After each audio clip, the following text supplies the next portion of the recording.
Welcome to Time to Win Podcast. It's not just a podcast. It's the official personal growth locker room of life where champions just like you gather to cultivate their courage, create a life-changing game plan of success, and celebrate their wins. I'm RJ Jackson, your personal growth coach and host, and I'm committed to seeing you win. As a professional speaker and growth coach for over 3 decades, I've worked with and inspired thousands to grow their greatness and transform their setbacks into a comeback. And now it's your turn. It's time to win. So if you're ready, grab something to take notes with. We're about to dive in. Let's go fight win. Everyone makes mistakes. It's a normal part of the human experience. Making mistakes, it doesn't define your worth or who you are as a person.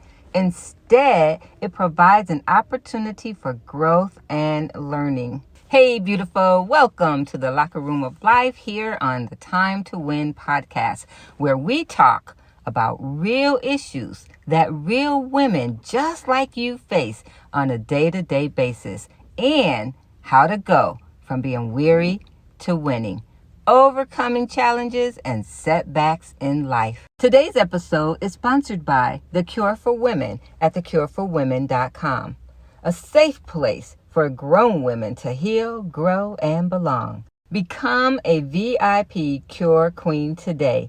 Visit thecureforwomen.com. Now, today's episode is also inspired by one of my clients. We'll call her Constant Joy. She made a decision that cost her a pretty penny and almost cost her marriage. When we started working together, she was literally black and blue. Okay, well, not literally. But she was black and blue from beating herself up for the mistakes she had made. She was dying where she was living, and she was living where she was dying. But I have to give her her props. She made one more decision. It was a major decision, one that changed the game for her.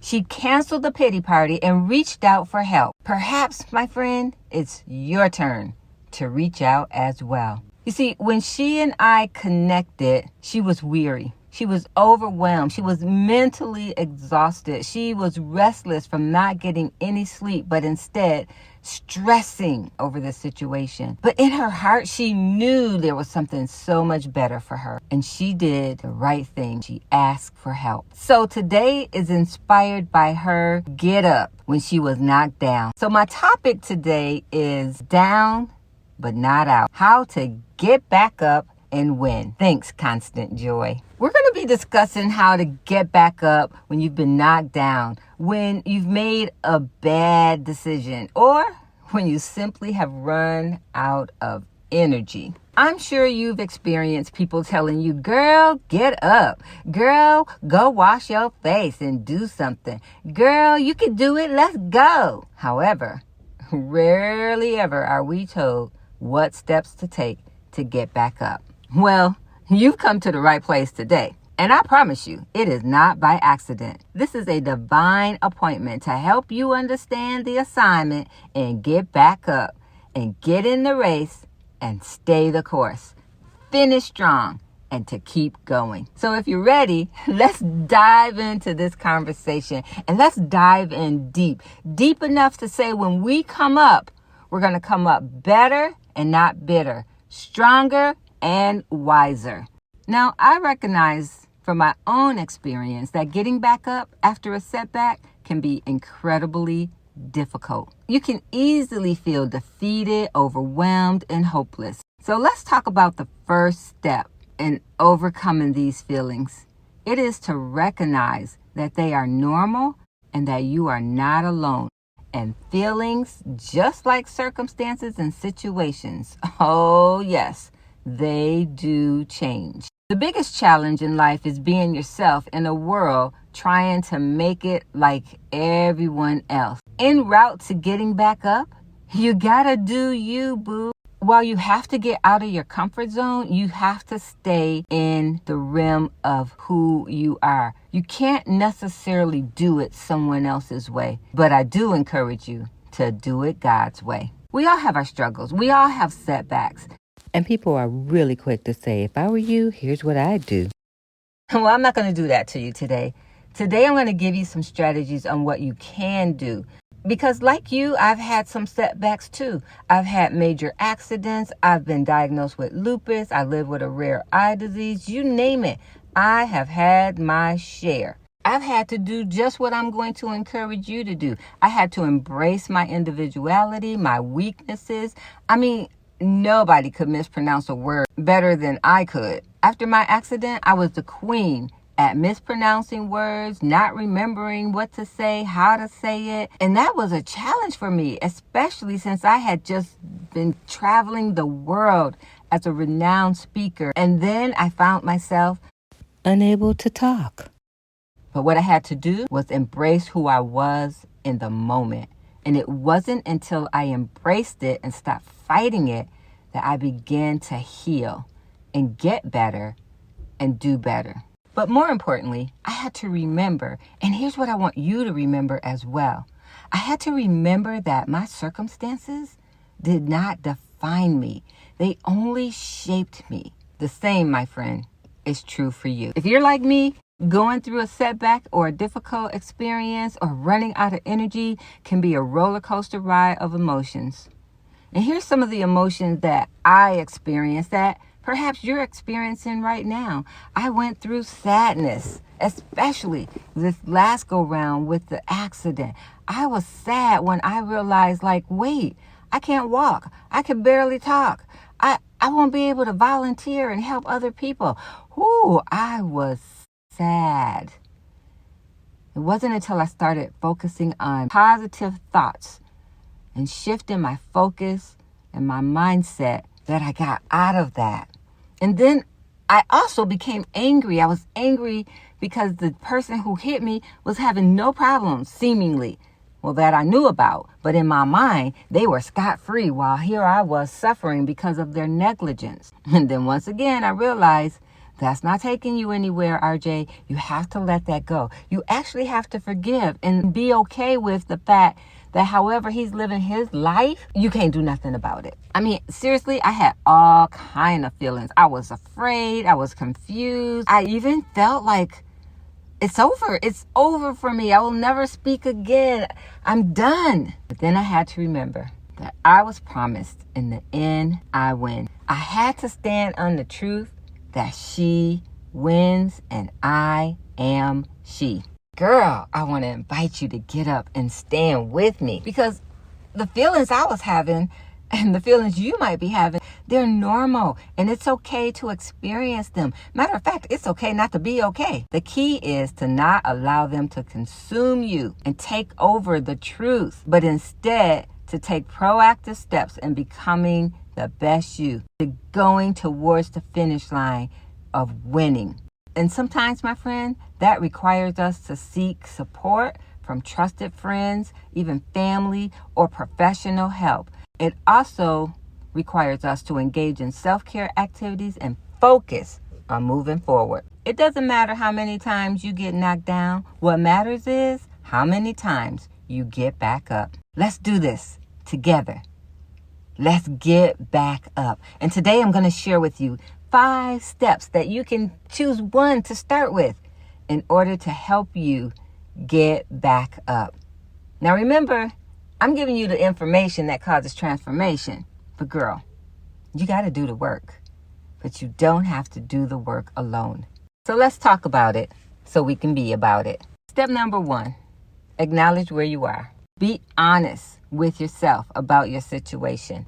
Don't act like it didn't happen. If you made that mistake, admit it, own up to it, take responsibility for it, forgive yourself, and decide this is not where you're going to live because you're dying in that situation. And this is not where you're going to die because you were born to live and win in the end. So number 1, admit where you are. Admit your mistake. Apologize to yourself. Forgive yourself. And perhaps there might be someone else you need to apologize to. Don't let your pride stand in the way because you will fall again for sure. Step number 2, take a moment to process your feelings.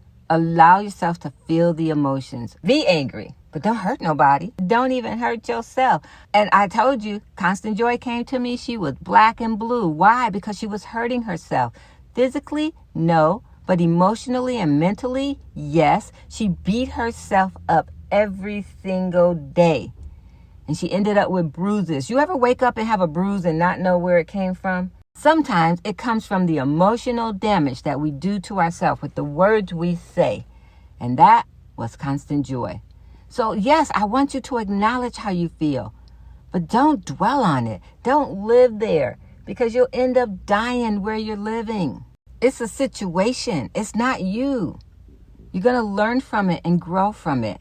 So step number 3 I want you to consider is reframe your perspective. Instead of focusing on what went wrong, focus on what you learned from the experience and how you can use it to grow. Like, everything that happens to help us become better, to shape and mold our character. So don't allow it to beat you down. Grow from it. Learn from it. All right, step number 4. Mary says, I'm walking. That's what we're doing today. We're walking. We're walking because we understand this. We can get run over standing still. All right, step number 4 says, ask for help. Like, oh my goodness, I don't know why it's such a struggle for us as women to ask for help. And to think that nobody wants to help us. And to feel like we know how to do everything and we don't need no help. Ooh, can I help you with that one? Oh, wait, you didn't ask for help, did you? Well, let me help you anyhow, sister. You're not Superwoman. You can't do this thing alone. God didn't create us to do it alone. We need each other to survive. Asking for help is not a weakness. It's a strength. And it would make you stronger. You and I can only do what we know to do. And believe it or not, there are people who know way more than we know. They have greater experiences that they can share with us to help us. But you and I, we gotta be willing to ask for help. There are people who are waiting to help us, but we're not open to asking for help. We're not open for receiving help. And so they sit back and watch us bump our head time after time after time again. And then we start feeling like, don't nobody care. Yes, they do. That is a lie straight from the pit of hell. People care. And if you find yourself around people who don't care about you, move, because you're in the wrong environment. So don't blame the people. Just take action and move from that environment. Remember this, hurt people hurt people. So we're already on step number 5. It says, girl, take care of you. Like, get up out of bed. Yes, wash your face. Get dressed. Put on your makeup. Put on some perfume. Like, I know you're probably not in the mood. Do it anyhow. Just do it. Do it till you're satisfied. Come on and do it. Do it. Do it till you're satisfied. Okay, wait, let me stay in my lane. I'm a speaker, not a singer, but listen, those words are so meaningful. We don't feel like doing it, but it's important to do it until you're satisfied, until you see change. And it's nothing like just simply getting up and getting dressed and going out into the fresh air when it comes to starting the process to feeling better. As long as you stay in the bed with the cover over your head, you're going to be sick and tired of being sick and tired. And aren't you sick and tired of being sick and tired? Aren't you ready to go from being weary to winning? I tell you, there's so much joy over here in the winner's circle. And it's waiting for you to show up. But here's what you have to do. It's our last step of the day. It is take action. Oh, you got to move, my friend. You got to move. It's important for you to identify small, achievable steps that you can take. And I've shared some with you today. It's just step by step and keep moving forward. Take action one step at a time. Don't rush yourself. Don't pressure yourself. Don't beat yourself up. If you fall down, get back up, because again, it's not a matter of how many times you fall down. It's a matter of how many times you get back up. It's time, my friend, to get back up. You are valuable, you are resilient, you're deserving, you're worthy, you're capable, you're good enough. Stop comparing yourself to other people. It's important to remember that comparison is a thief. It will steal your joy, and it's not productive. When you're comparing yourself and your struggles to the setbacks of other people, you know how the kids say, that ain't fair. That ain't fair. Seriously, because it's not the same. Everyone has their own unique journey and their own unique set of challenges. Instead of comparing yourself to others, try focusing on your own growth and your own progress. Start by celebrating your small victories. And girl, please be kind to yourself. Remember, setbacks are normal. They're a normal part of life, and you cannot always choose what happens to you. Matter of fact, you can never choose it, but you can always choose how you're going to respond. And while you're trying to work this thing out, listen, remember, it's okay not to have everything figured out. It's okay to ask for help when you need it.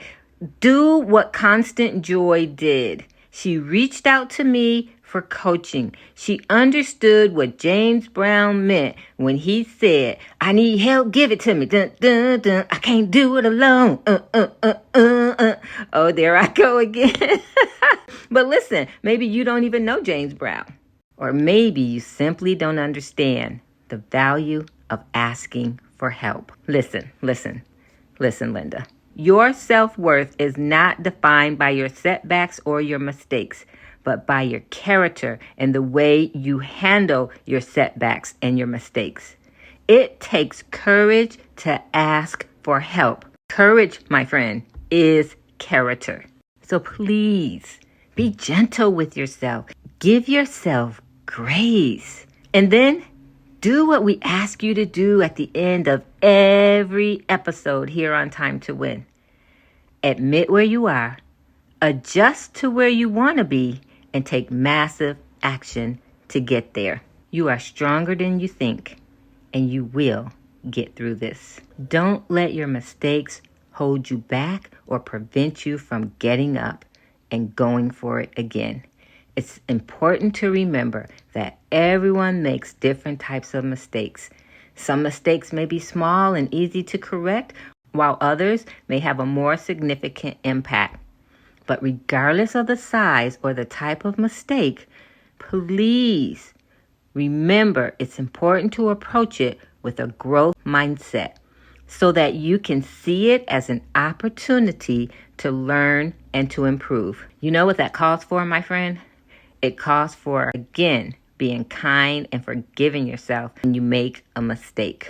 I promise you, when Constant Joy came to me, she was black and blue from beating herself up. Instead of beating yourself up, focus. Focus on what you can do to make things right so that you can do better to prevent the mistakes happening again in the future. So as we close out this episode here in the Locker Room of Life on Time to Win, I want you to remember that getting back up after a setback takes time and effort, and it is possible. You got this, and I'm rooting for you. You can connect with me personally by going to our website, timetowinpodcast.com. That's timetowinpodcast.com. Bye for now. Thank you for listening to Time to Win. I recognize that you appreciate the value provided in today's episode, and for your gratitude, I'm giving you a Time to Win VIP listener badge. So head on over to timetowinpodcast.com. That's timetowinpodcast.com and claim your badge and gain immediate VIP access to more of our next level resources and opportunities, including details on the huddle, a table for 10, the Cure Circle, and the Cure Retreat. Because you've enjoyed today's session, you can also express your gratitude by rating, reviewing, and returning next week with a friend. Oh, By the way, be sure to screenshot today's episode and share it in your Instagram and Facebook story or on your favorite social media platform. We'll look forward to seeing you again next week in the locker room of life, here on Time to Win. And remember, the best time to win is now.